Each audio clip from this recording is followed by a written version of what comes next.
Hey folks, welcome back to the Portable Gamer. Welcome back to Farming Simulator 17, and welcome back to Coldborough Park Farm. Coldborough Park Farm. Yeah, I said that right. So we're right where we left off. We got this grass tedded, right? So we got hay out here, and you know what? Let me show you a couple other things first.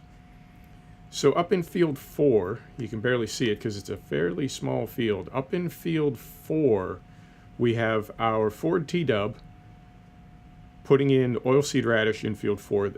I'm going to put cover crops in a couple of fields, but I don't know which ones exactly yet. Now field 9 is the one that we were spraying with digestate from the BGA. I did get that done, and this now has 2 layers of fert. One from the chop straw mod, because we had canola chaff on it, and then the second layer from the digestate. And it's possible that when we hit it with a cultivator that this is going to turn into a 3rd layer. Field 10, I did get done subsoiling with the little red case. So this has 1 layer of fert and it has been plowed. And then field 22 is showing as a single layer of fertilizer because we just mowed it. And then field 20 has a single layer of fertilizer because that's all we put on it. So that's where we're at for now. Yep, that's where we're at for now. Now on the digestate we had what, like 100,000 liters in there. We've got 30,000 left, so we used almost exactly 70% for one of our biggest fields, and I think we're gonna do okay. We saved a lot of money. What are we doing with the JCB? What are we doing with the JCB? We're gonna have the helper come out here and pitchfork some grass into the bucket. We're going to take it over to the cows. So we're going to do a little artistic license here. I guess you could do this in real life. Yeah, of course you could. You could, yeah, you could pitchfork a little grass in there and just give it to your cows. And we're going to see if our percentage goes up above 82% productivity when we get this last food type in there. So I lost my train, totally derailed. I don't know. Money, yep, saving money. We saved a ton of money on hard fertilizer, pellet fertilizer, by not having to put those first 2 layers on. And when you think about the BGA, the slurry, not slurry, digestate. When you think about the digestate, I mean, we got paid for that. I've never really, I mean, I don't like delve too deeply into it. It's not that big a deal, but I've never really understood that concept that we get paid when we take digestate. Open, there we go, open, there we go. We get paid when we take silage to the BGA, and then we get free digestate out of it. I don't fully understand that, but like I said, it's not that big a deal. You know, it's just a game. It's not meant to be taken that seriously, I don't think.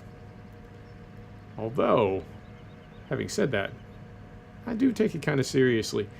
You know, I always want to have fun with it. I always want to have fun with it, but I do want to play realistically, right? And I'm going to set the brake. Normally, I would just keep my foot on the pedal, but let's see how much of this we can get in there. But I don't have a pedal, and I have too many hands on the controller, so I didn't want to drift forward and bump into the trough. Right, so we'll back up out of here, carefully, carefully.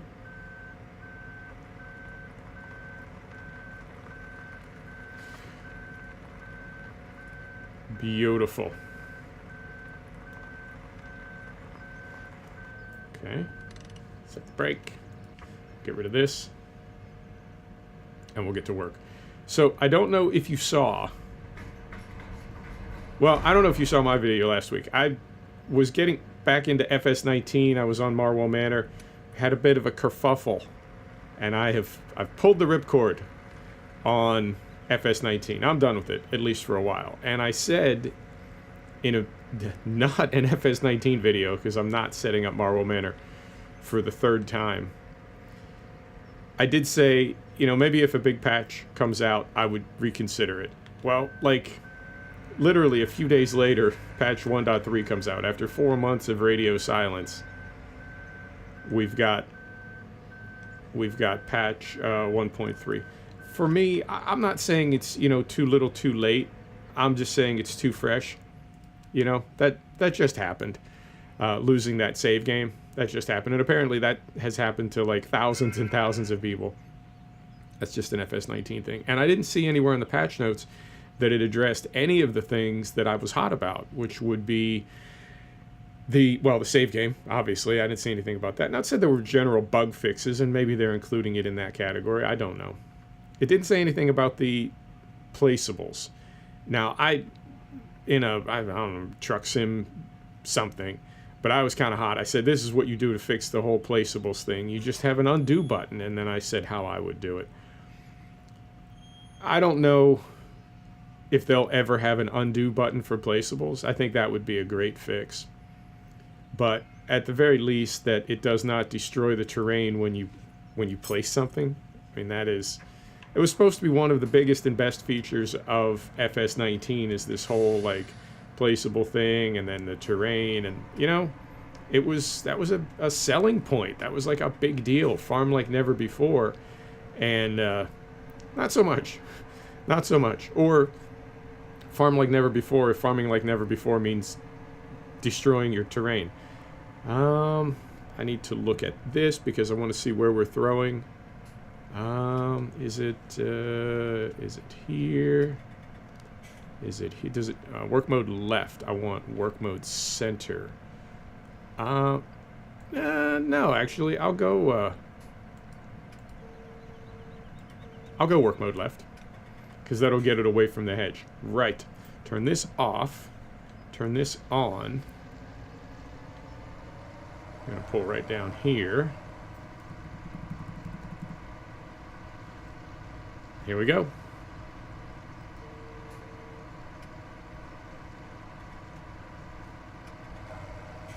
Right. Carefully. There we go. Set some cruise control. Whoa. Slow that down a little bit. There we go. Mo better. So yeah, I'm not willing to say like too little, too late. It's just too fresh. But I'll give it a try again at some point. And it could be that the 1.3 patch addresses like everything that I was hot about. Yeah, I've been watching a lot of people play the Division 2 online, and I've been playing the Division 1. I got into it, you know, the game was 3 years old when I started playing it. And it's crazy to hear how I don't own this field. No, I don't. I don't even want to own that field. It's crazy to hear how patient people are with the Division 2. It's got, for the most part, it's a done deal. It's good to go. But there are a couple things that I guess folks would like to see different or would like to see improved. I mean, look at what's happening with Anthem right now. Like, players are going on strike. They're so pissed about Anthem. None of those problems in Division 2. And even the small problems that there are, what I consistently hear people saying is, hey, you know, it took this game a year to find its groove. When Division 1 came out, apparently it had a lot of problems, and it wasn't super well balanced, and it just, you know, it had problems. Now, I didn't see any of that because I came in, you know, well after that point. But it happens. So it's, you know, and I'm not making excuses for myself, and I'm not making apologies for Giants, for FS19, but who knows, you know? That game could turn itself around in the next 6 months. It could turn itself around in the next 6 days. And if it does, you know, more power to them. Same with Cattle and Crops. I'm hot about Cattle and Crops, but if that game dropped next week and it was super awesome and they totally, like, got their shit together, good on them, man. I want everybody to succeed in this life. I want everybody to, like, you know what I'm saying? Reach their full potential, be successful, follow your dreams, whatever. I want everybody to be successful. I don't want anybody to fail. That's, you know, it's not a zero-sum game. It's not like when you fail, I succeed. We can both succeed at once. So I'm not, I know some people get really invested in other people's failure or in a company's failure. No, not at all. Not at all. I get hot, but, you know, ultimately I would like to I'd like to be a thinking cat. I'd like to be a philosophical cat, keep my wits about me. Right, so that's what's going on there. Timing, like I said, though, is hilarious. I also, when I can't sleep, which is periodically, I get bad insomnia. And there's different kinds of insomnia. One is the insomnia where you're just not tired. And when that's the case, you work all night, man. If you work remotely, as I do, you can just work all night. Fantastic. Get things done. The other kind of insomnia is where you're so tired you can't keep your eyes open, but you also can't fall asleep. That's the one I get. So I was watching Massive G play Shadow of the Tomb Raider last night. And it was super interesting as he was getting the game set up, and this was like a cold start when the game was released last fall.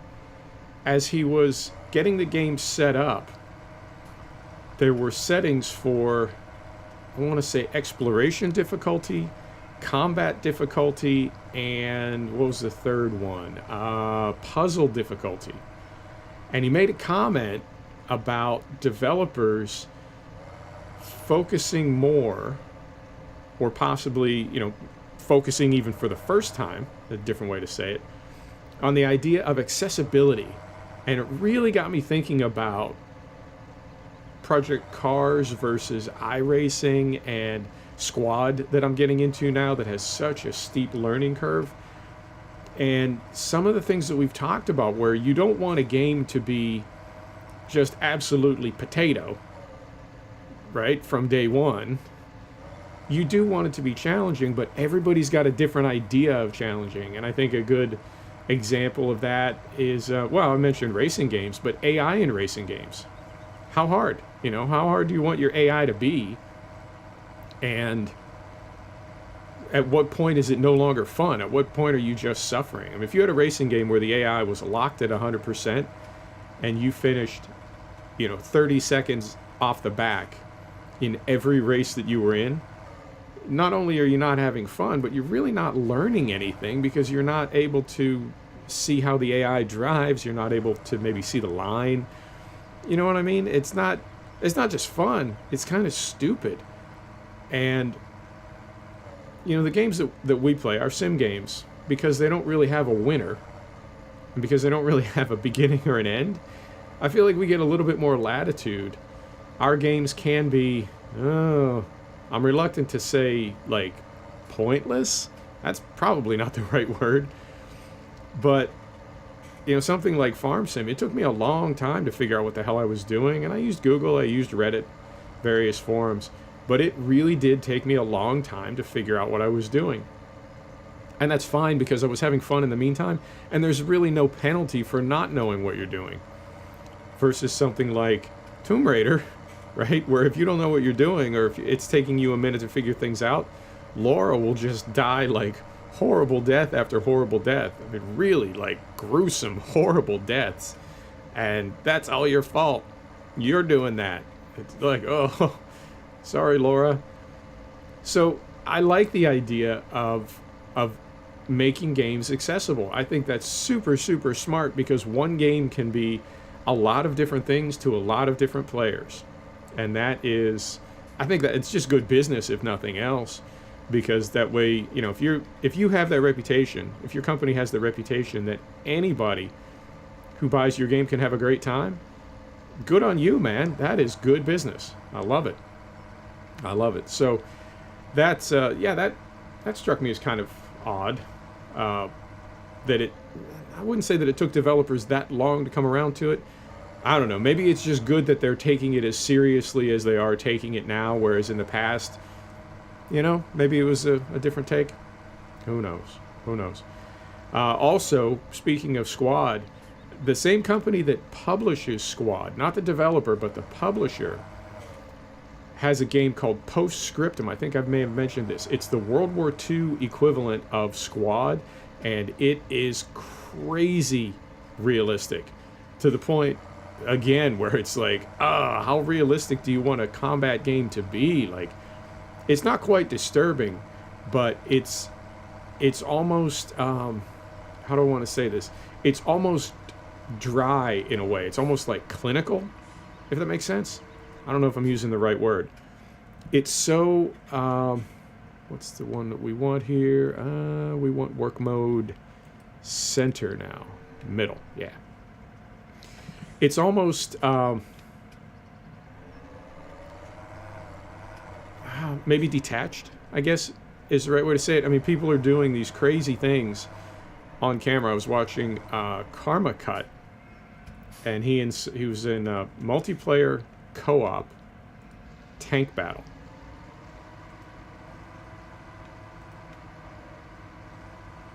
Are we, come on. Oh, brake is on. I don't know how that happened. Here we go.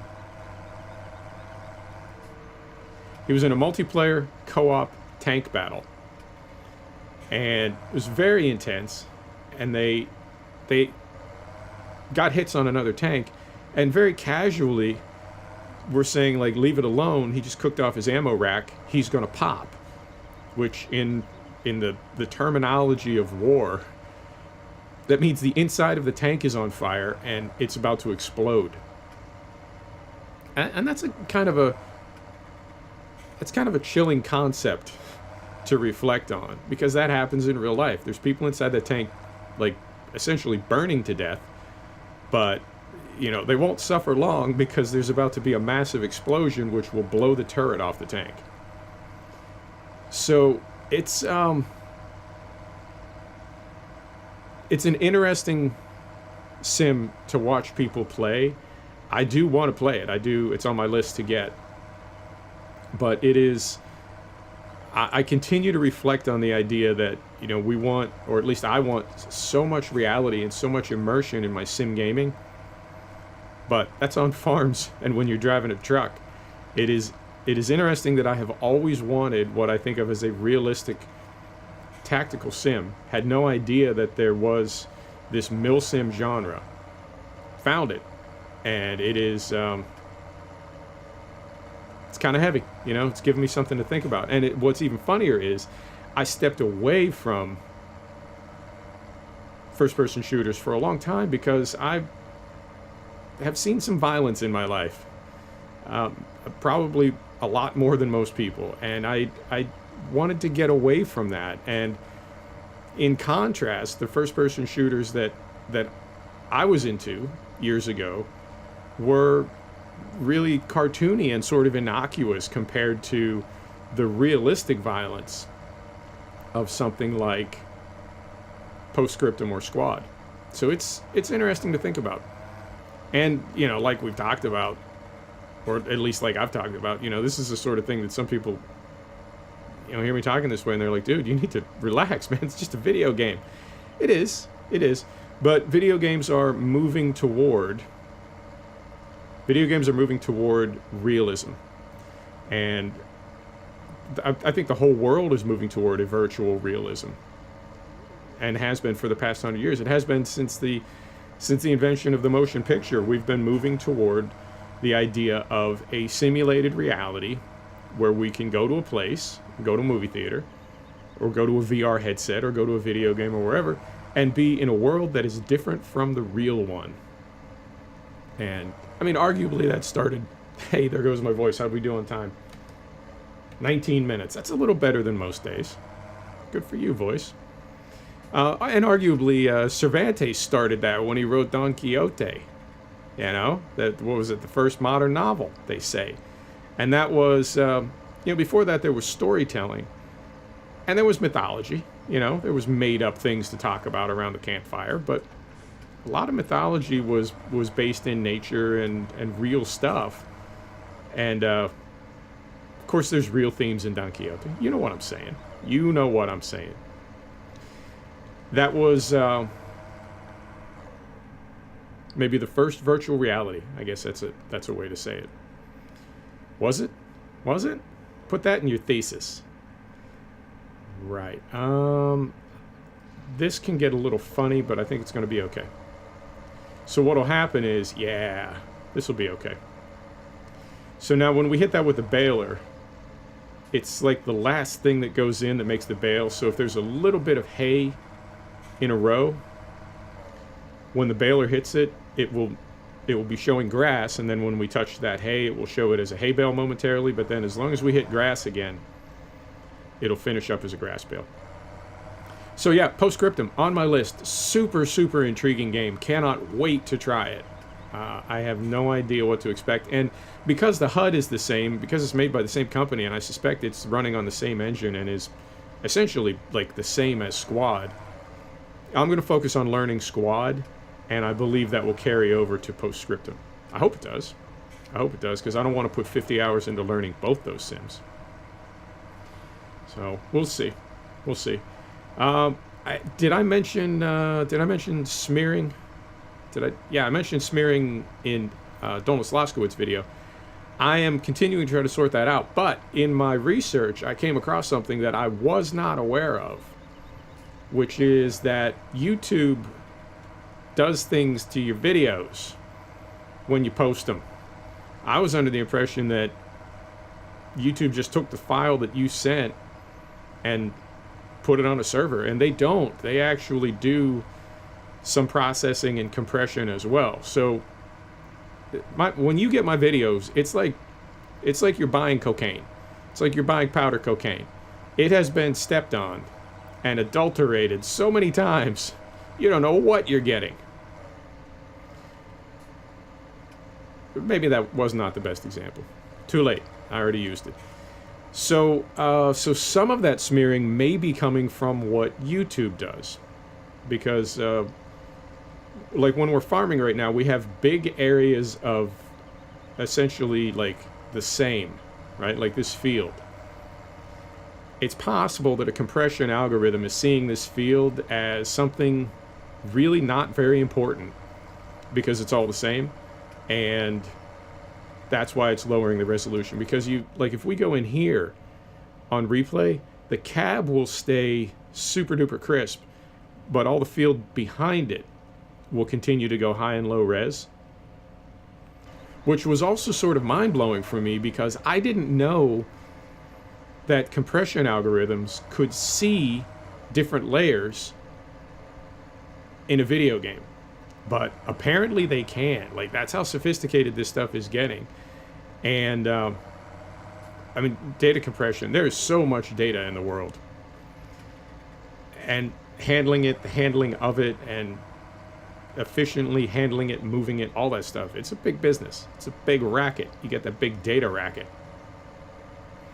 So I guess what I'm learning is all these companies need to do everything they can to make files absolutely as small as possible. So YouTube does some things with videos as well. That's the takeaway. That's the sum total. Wait a minute. I just missed a row. Oh no, that's the row I just made. Is it? Yeah, it is. Okay. Whew. I saw... Pardon me. I just had a moment there. I saw the row to our right, and I was like, oh shit, I totally forgot to row that up. And then I realized I just wrote that up. Yeah, it happens. It happens. So yeah, I will continue to work on the quality. I'm like obsessed with making... I want to post 4K 120 videos for you, but I'm probably a year out from that. But I definitely want everything to be 1080p, 60 FPS, and when I make a video like that, and then it gets to you and it's different, oh, that just, it hurts. Hurts me in my heart. Cover your heart, Indy, cover your heart. Right, I think, and I found this, what I'm about to tell you, I found this while I was doing research on that. I got a new, the GeForce Experience, the NVIDIA GeForce Experience just updated, and when it updated, it has a new feature, and it's got onboard reshade and SweetFX now, which is fascinating. I don't know if you have an NVIDIA card or if your card supports that functionality, but it's fascinating. It doesn't work in Farm Sim, of course, but it works in a ton of games, and it's post-processing filters that really don't have a whole lot of impact on frame rate. And again, it's weird for me to realize that, like, your video card can see what it's doing with a game. You know, I I guess in my head I just had this idea that a video game was like a video. It was just a flat image. It was just a flat, like a series of flat still images all in a row, 60 per second or whatever. And it's not. I guess your video card, your graphics card, when it sees a video game, it sees like layers, and it sees like 3D and shadows and lighting and ray tracing and everything else. So it is it's possible now to do post-process filtering on a video game in real time straight off your card. So for me anyway, the idea of Reshade and SweetFX, it's really not a thing anymore for me. I can just do it off my card, provided the game that I want to use it in supports it. And I don't know if all of them will. I think they said there's 300 on day one. I have to think that more games will want to get on board that. I tried it a little bit in Truck Sim. I mean, it's fun. You can do like black and white. You can do like old-timey movie look, various things. So some of it is sort of cutesy. Would never be anything that you would do in real life, unless maybe you were making like a gag video or something. But some of them, I think, could have a definite appeal, either in just making the game look better, or in making it look a specific way. I think for people that do, I know there are YouTube gamers that do like, I don't want to call them parody videos, but they'll edit together, various parts of a video. They're typically funny. And I think it could be fantastic for them, because you can use different video effects that are really going to lend itself to whatever sort of joke you're making, or whatever point it is you're trying to get at with that particular video. Does that make sense? I think it does. I always think it makes sense. Who knows if it really does? Who knows? And let me see where we're at on time. We might run a little bit long today. We're at 27 minutes. I did want to make some bales. So let's just go ahead and let's finish up rowing, and then we'll just make maybe we'll just make hay bales. We'll go around the outside and make hay bales. We'll see how we do. We don't need many. We already have quite a few in there, so we don't need a ton. But I mean, we'll make hay bales from all the hay that we have, obviously. Speaking of, I was just about to talk about keeping our cows fed over the winter, and as I looked, the warning we had that we were at 82% in the top left corner has gone away. So I think safe to say that at least in FS17, cows do need grass as well as TMR. I think in FS19, if you give them TMR, it's got everything in it. Not so in FS17, which is fine. Not complaining. I do love this game, and I think for me, I think FS17 is going to be where it's at. FS19 could surprise me. Be happy if it did. But for the moment, I think FS17 is where it's at. And I don't know if I want to call this my favorite game. That's kind of a, you know what I'm saying? It's kind of a heavy thing to say. And, when I think about, like, if you said to me, you can play one video game for the rest of your life. Ooh, that'd be a tough one. That'd be a really, really tough one. And let me tell you why. Well, first off, when you have autism, there's no rhetorical questions. And that when you say, if you could have one game, if you could play one game, what would it be? What you're really asking is, what's your favorite game? What's your favorite game is a real question. If you could only play one game, that's a rhetorical question, because it's extremely unlikely that that would ever come to pass. I can't think of the circumstances where you would only be able to play one game. So that's a rhetorical question. And when you're on the autism spectrum, there's no rhetorical question, because the first thing that I think, even when I ask myself that question rhetorically, you know what the first thing I think is? Well, is the game going to be supported? I mean, are you talking about, like, as it stands right now today, that's it ever? Or are there going to be patches for it? Are there going to be updates? Can I get mod content? What happens when all monitors go to 4K? All that stuff. Oh yeah, being autistic is a hoot, man. It's a hoot. So that's tricky, because I don't know. I don't know. I mean, Farm Sim, maybe. Farm Sim 17, maybe. Euro Truck Simulator, maybe. Maybe. I think the thing that appeals to me about both these games, and that might fit the criteria for the only game that I could play, I think something that really plays into that decision is the fact that they really don't have an ending. I'm going to go ahead and bring this other row in here. Fold this in here, just to make things a little simpler. They really don't have an ending. You could absolutely play these games forever. I finished Ghost Recon Wildlands, main game. I started the Fallen Ghosts DLC. And it was getting more and more impossible, and it was getting more and more stupid. There's a branch, a group, I don't know. There's bad guys. There's NPC villains in the Ghost Recon Wildlands Fallen Ghost DLC. There's bad guys that are basically wearing the Predator armor. They're invisible. Of course they are. They're invisible, but they make like a little ripple, and you can see them on thermal. It's Predator, basically. It's Predator. Which is, again, you know, when you see somebody talking about the Division 3 years ago, stressing, this is not a tactical game. This is an RPG. Exactly the same thing applies to Ghost Recon Wildlands, which is funny because when you go back to Rainbow Six or Ghost Recon, the original Ghost Recon years ago, not an RPG, absolutely a tactical game. And it's not anymore, and that's fine. Games evolve, games change, not a big deal. I'm not upset. But this is a pretty game. I love it. I love it. It's a loud tractor.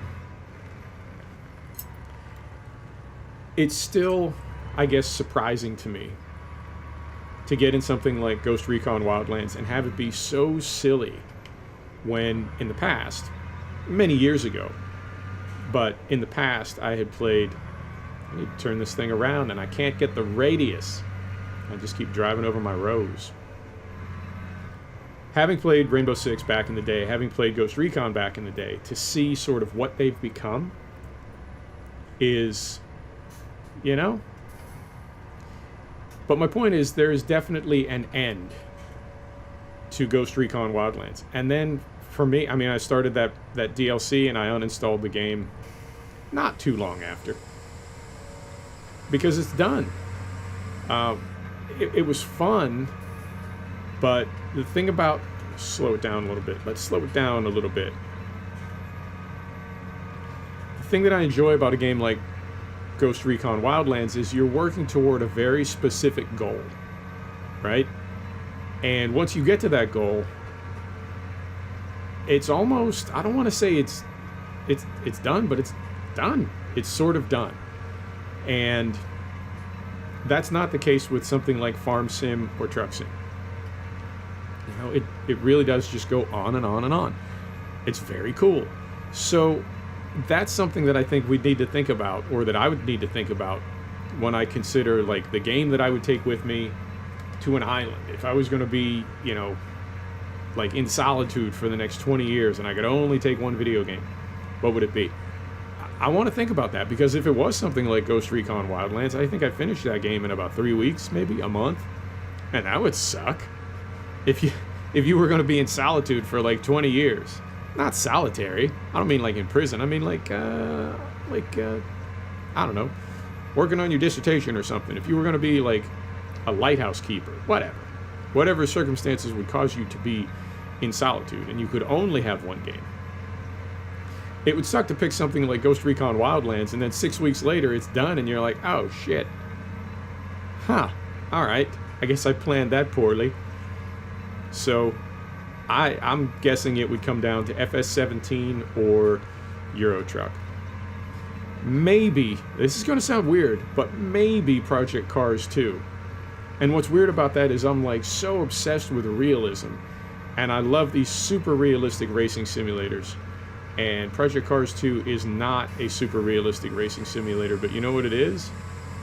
It is a super, super fun race. Can't quite call it a race simulator, but it is super, super fun and super immersive. So, might be Project Cars 2. It's got like every kind of car you could imagine, from open wheel vintage Formula One to LMP prototype hybrid. It's got famous cars, vintage cars, fast cars, GT cars, like everything. It's got a ton of tracks, vintage tracks. I don't know, man. It's a strong contender. It's a strong contender. So that is that's something to think about.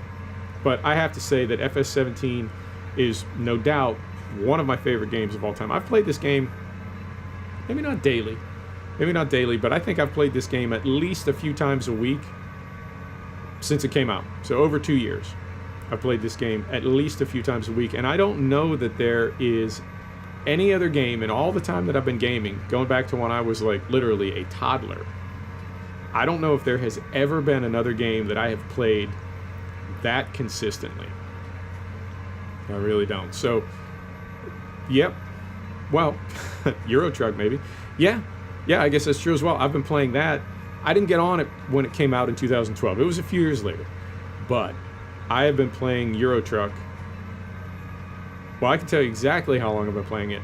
Not in months or years, but I can tell you exactly when I started playing it. I saw ATS about a month after it dropped. I saw Slap Train playing it on his channel, the Mighty Mighty Slap Train. I saw him playing it, and I saw that you could build trucks, and I was like, oh man, whatever that is, I need that, because I love the idea of building and configuring trucks, and that's when I found ETS, because I found ATS, and there really weren't that many mods for it yet. There had not been a ton of mod support, so ETS is the one that caught my eye then, because there were so many mods already. And I guess ETS came out 2 years before ATS. A year or two? Yeah, it was a minute. And that was just mind-blowing. And you may have heard me tell this story before. That's how I found Farm Sim, because I was looking for a crane. I was looking for a crane for ETS. My buddy is a truck driver and rigger for a company that does specialty lifting, and they have a ton of Liebherr cranes. And I was looking for a Liebherr crane as a cargo, right? Like, not quite as a tribute. I just wanted to show my buddy, like, hey, this game it doesn't just have your truck, it's got your truck and your crane. And, oh, that's almost perfect. We're just about, so now I need to do this, and I need to do this, and I need to do that. Cool. So we get all our hay bales out, and then we're going to go back around here. I'm going to do a little grass. I'm having fun chatting with you and running our baler, so we're going to do a little bit of grass baling now. How are we doing on time? We're okay. So I may also grab our bale wrapper, because I really like that. It's in the Coon Pack, and it's a bale wrapper, but it's more like a bale massager. If you've never seen that thing operating, it's hilarious. So I was looking for a Liebherr crane, and I kept finding Liebherr cranes on the mod sites where I was getting my ETS mods, but they were Farm Sim mods, and I'm like, no, man, I don't need that. I need it for the farm. Reverse that. I need it for the truck sim. I don't need it for the farm. And I just kept finding, like, for the farm, and I thought, well, maybe I'll take a peek. Maybe I'll have a sniff. I was completely content with my truck sims, and that was how I found FS15. So yeah, it's been 2 or 3 years that I've been playing these games, like I said, at least weekly. At least a couple times a week, a few times a week, I've found an hour or two to sit down with Truck Sim, either American or European, and Farm Sim. And I've never played a game before that had that kind of longevity. So kudos to the developers. It's also now Giants does make No, Focus makes some other things. I think Giants just makes the farm sims, and I think SCS just makes the truck sims. So that is, it's interesting, and I wonder if the fact that these games sort of don't have an expiration, like they don't have a shelf life, I wonder if it comes down to the fact, and I don't mean this in a bad way when I say it, it's a serious question. I wonder if the reason why these games are so, have such amazing longevity. Oh, don't hit that bale. Whew. Close. I wonder if the reason they have such longevity is because the developer doesn't have anything else. I don't mean that in a bad way, but right? You see what I'm saying?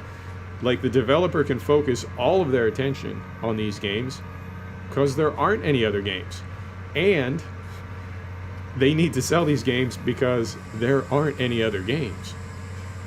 So that's an interesting concept. It's like, you know what I mean? That's like all or nothing. We better make this game good because there isn't anything else. Although, having said that, you know my feelings about FS17. So maybe I'm wrong. Maybe I'm wrong about this idea that I just came up with and was super proud of for like 10 seconds. So it goes. How we doing on time? 41 minutes. I'll go 45 minutes and then I'll wrap up. So let me go down here a ways and just make enough room to turn around. You know what? I'm probably not going to do all those rows. I don't think we're going to have time. But then next episode, beginning of next episode, we will be in the bale wrapper. What I'll do is I'll run around the field and get rid of the hay bales, get them out of the way. And then we'll wrap the grass bales. Oh, and if I didn't mention this, I don't think I did. The reason we're wrapping grass bales and making silage bales is we have a clamp down here, but it's going to be quicker and easier to just have silage bales and drop them into our feed mixer. And we can, I mean, it's not that big a deal to get a scoop of silage and dump it in the feed mixer every time you want to make TMR. But because we're not going to be selling it at the BGA, I guess, like when I think of making silage in the clamp, I don't want to say always, but you know what I mean? That's something that we're going to be selling down at the BGA. We may use part of it, we may even use most of it for our cows, but that is to be sold. And I feel like it's just so much quicker and easier to have the wrapped silage bales. I know it's more expensive, but whatever. You know what I'm saying.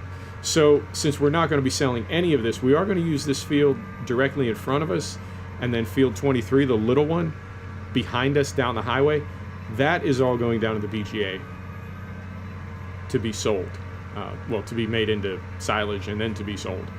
So we don't need to worry about that. But the cut from this field is just going to be for our cows. And we're going to have a lot of silage bales when this is all said and done.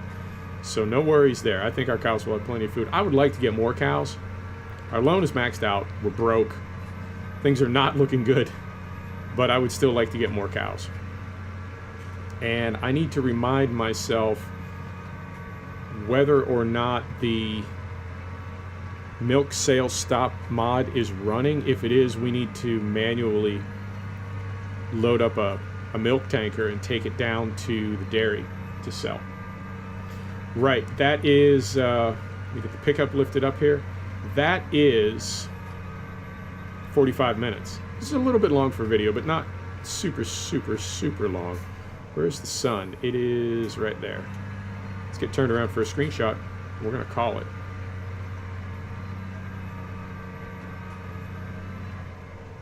Just turn around. Oh, that'll be nice with the bale kind of poking out the back there. Beautiful. Just set the brake. I can turn this off. Come down here. Come right down there. There you go. There's your screenshot. There it is, folks. Thanks for stopping back to check out the Portable Gamer. Thanks for joining us for another episode of Farming Simulator 17 from Coldborough Park Farm. And we'll see you next time. Take care now.